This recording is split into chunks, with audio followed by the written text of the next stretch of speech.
Hello दोस्तों, आज हम सभी लोग प्रीवियस ईयर जीडी के एग्जाम में जो भी सामान्य अध्ययन से क्वेश्चन आए हुए हैं उनको सॉल्व करेंगे, जिससे कि पता चले कि हमारी तैयारी कितनी हो गई है और कहाँ पे कमियां रह गई हैं जिसको अभी हमें सुधारना है। ठीक है, तो आइए हम देखते हैं पहला क्वेश्चन कि क्या है। तो देखिए, पहला क्वेश्चन है कि पृथ्वी दिवस कब मनाया जाता है, और ऑप्शन है 22 मार्च, 22 अप्रैल, 22 मई, 12 जनवरी।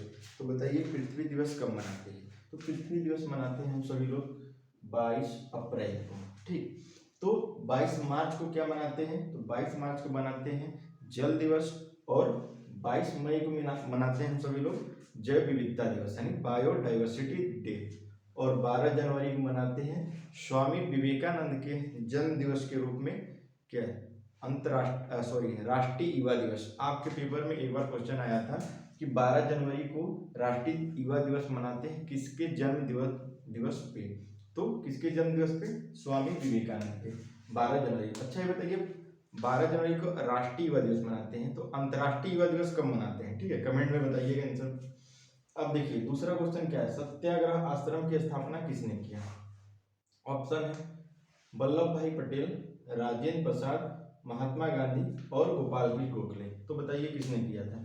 देखिए इसका आंसर होगा ऑप्शन सी, क्या, महात्मा गांधी। महात्मा गांधी ने 1915 में, कब, 1915 में सत्याग्रह आश्रम की स्थापना किया था। ठीक, महात्मा गांधी के गुरु कौन है, तो देखिए गोपाल कृष्ण गोखले जो है वो महात्मा गांधी के गुरु हैं, और डॉक्टर राजेंद्र प्रसाद जो है वो भारत के पहले राष्ट्रपति तो थे, लेकिन इनको भी क्या कहा जाता है, गांधी कहा जाता है। कहाँ का गांधी कहा जाता है, तो इनको बिहार का गांधी कहा जाता है। क्यों, क्योंकि इनका जन्म बिहार में हुआ था और बिहार के लिए इन्होंने बहुत सारे कार्य किए थे। वल्लभ भाई पटेल का पूरा नाम है सरदार वल्लभ भाई पटेल। ठीक, तो सरदार वल्लभ भाई पटेल पूरा नाम है, तो इनको सरदार किसने कहकर पहली बार पुकारा और क्यों। देखिए बारदोली सत्याग्रह में सरदार वल्लभ भाई पटेल ने अहम भूमिका निभाई थी, तो इसलिए वहां की महिलाओं के द्वारा, किसके द्वारा, महिलाओं के द्वारा इनको सरदार की उपाधि दिया गया। अब आइए क्वेश्चन नंबर 3 पे चलते हैं। क्वेश्चन नंबर 3 क्या है, भारतीय राष्ट्रीय कांग्रेस का यह नाम किसने दिया, यानी भारतीय राष्ट्रीय कांग्रेस का नाम किसने दिया। तो ऑप्शन देखिए, S N. Banerjee, Pheroze Shah Mehta, M G. Ranade. C option है एम.जी. रानाडे, और डी है क्या, दादा भाई नौरोजी। तो देखिए भारतीय राष्ट्रीय कांग्रेस पहले भारतीय राष्ट्रीय संघ थी, दादा भाई नौरोजी के कहने पे 1885 में इसको क्या बना दिया गया, संघ से कांग्रेस कर दिया गया। तो 1885 से इसका नाम हो गया भारतीय राष्ट्रीय कांग्रेस। तो इसका आंसर क्या होगा, ऑप्शन डी, दादा भाई नौरोजी। दादा भाई नौरोजी को ओल्ड ग्रैंड मैन भी कहते हैं इंडिया का। ठीक है, ये भी याद रखिएगा। और यही पहले व्यक्ति हैं जिन्होंने 1867 और 68 में भारत के राष्ट्रीय आय की गणना की, और उसमें बताया कि प्रति व्यक्ति आय कितना है, 20 रुपए। कितना है, 20 रुपए। यानी पहली बार भारत में अगर पूछ दे कि राष्ट्रीय आय की गणना किसने किया था, तो महात्मा गांधी ने, सॉरी दादा भाई नौरोजी ने। कब किया था, 1867-68 में, और कितना बताया था राष्ट्रीय आय, 20 रुपया प्रति व्यक्ति। ठीक, आइए नेक्स्ट क्वेश्चन की तरफ चलते हैं। अगला क्वेश्चन क्या है, साकेत के रचयिता हैं, साकेत के लेखक कौन है। तो देखिए ऑप्शन है मैथिली शरण गुप्त, जयशंकर प्रसाद, सुमित्रा नंदन पंत और कबीरदास। तो इसका आंसर क्या होगा, इसका आंसर होगा जयशंकर प्रसाद। जयशंकर प्रसाद ने साकेत के अलावा बहुत सारे बुक और पत्रिकाएं लिखी हैं, जिससे एक इसमें देख सकते हैं आप, इनकी आंसू बहुत इंपॉर्टेंट है, दूसरी देख सकते हैं कामायनी, तीसरी देख सकते हैं आप लहर। ठीक, और मैथिली शरण गुप्त की भारत भारती और उर्वशी जैसे बहुत पुस्तक लिखे हैं। तो इनकी एक पुस्तक तो याद रखिएगा उर्वशी, और एक भारत भारती। इसी तरह जयद्रथ भी इन्हीं की पुस्तक है। अगला क्वेश्चन आइए, साहित्य में नोबेल पुरस्कार पाने वाले प्रथम भारतीय थे, यानी वो पहले भारतीय कौन थे जिन्होंने साहित्य के क्षेत्र में नोबेल पुरस्कार प्राप्त किया। तो ऑप्शन देखिए क्या है, पहला है मदर टेरेसा, दूसरा है रविन्द्रनाथ टैगोर, तीसरा सरोजिनी नायडू, चौथा सी.वी. रमन। बताइए, देखिए इसका आंसर हो जाएगा रविन्द्रनाथ टैगोर। रविन्द्रनाथ टैगोर जी को 1913 में क्या मिला था, साहित्य में नोबेल मिला था। ठीक, और इन्होंने ही भारत के राष्ट्रीय गान क्या है, जन गण मन की रचना किया था। कि कौन, रविन्द्रनाथ टैगोर। ठीक, अच्छा ये बताइए नोबेल से आया क्वेश्चन, तो एक क्वेश्चन बताइए, मैथ का नोबेल, मैथ का नोबेल, मैथ का नोबेल किसे कहते हैं? इसका आंसर आपको कमेंट में बताना है, ठीक है। कमेंट में जो इसका आंसर सही देगा उसका अगले वीडियो में नाम लिया जाएगा। मोहिनी अट्टम नृत्य कला कहाँ विकसित हुई? मोहिनी अट्टम नृत्य कला कहाँ विकसित हुई, यानी किस राज्य में मोहिनी अट्टम नृत्य कला मनाया जाता है? तो ऑप्शन देखिए, मणिपुर, केरल, कर्नाटक, तमिलनाडु। देखिए इसका आंसर होगा केरल। अब एक चीज समझिएगा, जिस भी नृत्य में अगर अट्टम लग जाए वो किस राज्य का होगा? केरल राज्य का। ठीक, देखिए मणिपुर का शास्त्रीय नृत्य क्या होगा? मणिपुरी। क्या होगा? मणिपुरी। और कर्नाटक का क्या होगा? कर्नाटक हो जाएगा यक्षगान। क्या हो जाएगा? यक्षगान। ठीक, अब देखिए तमिलनाडु का क्या होगा? भरत नाट्यम। तमिलनाडु का क्या होगा? भरतनाट्यम। अच्छा उत्तर प्रदेश का बताइए, उत्तर प्रदेश का शास्त्रीय नृत्य क्या है? तो उत्तर प्रदेश का अपने शास्त्रीय नृत्य होगा कथक।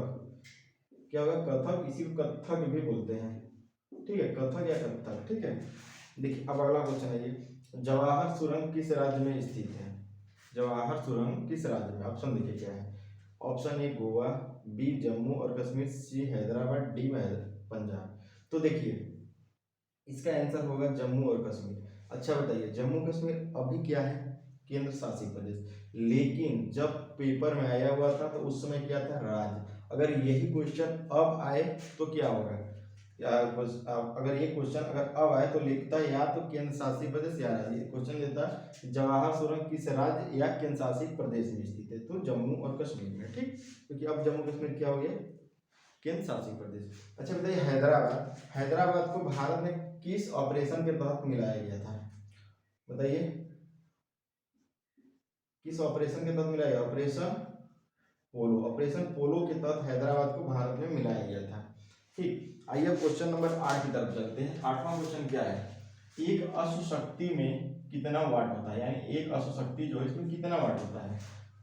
तो देखिए 647 ऑप्शन है, 876 है, 476 और 746 है। तो इसका आंसर हो जाएगा 746। ठीक है, एक अश्वशक्ति या एक हार्स पावर दे सकता है, तो वही आंसर बात है कि अश्वशक्ति दे चाहे हार्स पावर दे, आंसर होगा हमारा का 746। ठीक है, अगला क्वेश्चन है ये 9 की तरफ। देखिए हीरा चमकता है क्यों, यानी हीरा किस कारण से चमकता है? ऑप्शन ए है अपवर्तन, ऑप्शन बी है परावर्तन, सी है विवर्तन, डी है पूर्ण आंतरिक परावर्तन। पूर्ण आंतरिक परावर्तन, बताइए किस रीजन से चमकता है? तो इसका आंसर हो जाएगा पूर्ण आंतरिक परावर्तन, यानी हीरा पूर्ण आंतरिक परावर्तन से चमकता है। और पूर्ण आंतरिक परावर्तन का कोई एग्जाम्पल? तो हाँ, जैसे कि देखिए मृग मरीचिका, मृग मरीचिका क्या होता है?